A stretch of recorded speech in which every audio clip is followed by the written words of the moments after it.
Свидетелства към църквата, том 7. Втора част. Здравеопазване. Сред природата.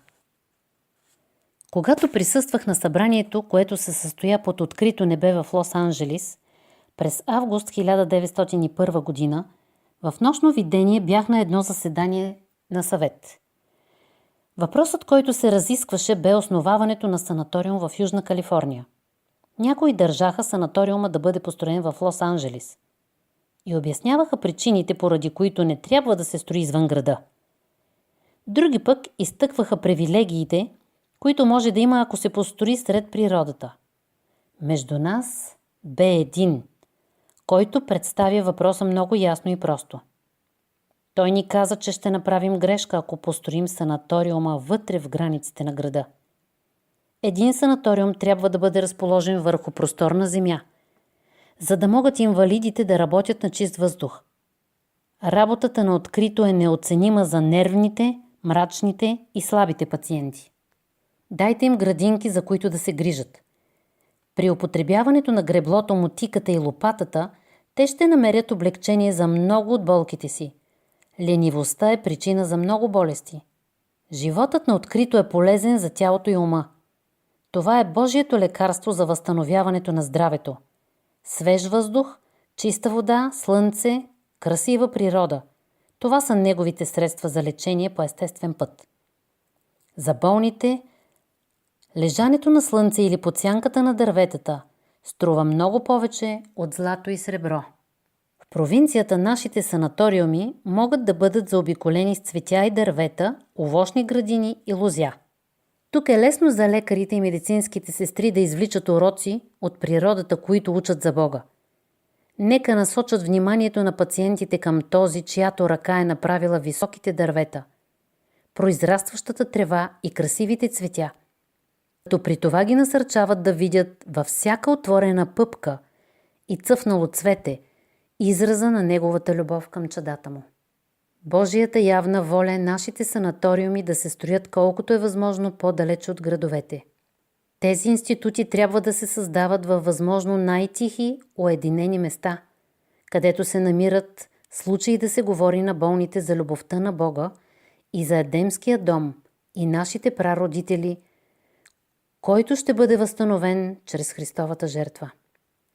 Заедно с усилията, които се полагат за излекуването на болния, трябва да се използват и красивите Божии създания.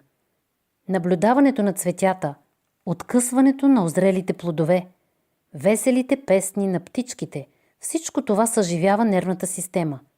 Мъже, жени и деца добиват от природосъобразния живот желание да бъдат честни и искрени.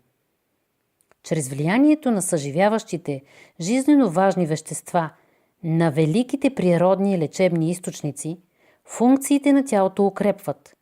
Въображението се съживява, чувствата се развеселяват. Умът се пробужда и се подготвя да оцени красотата на Божието Слово.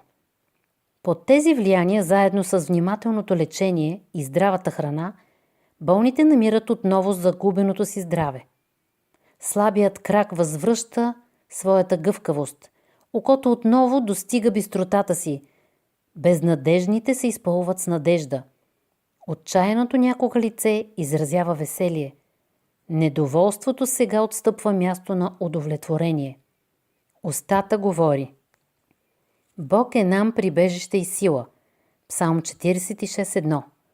Помрачената надежда на християнина се прояснява. Вярата се възвръща. Чуват се думите: да, и в долината на мрачната сянка да ходя, няма да се оплаша от зло, защото ти си с мене, твоят жезъл и твоята тояга те ме утешават.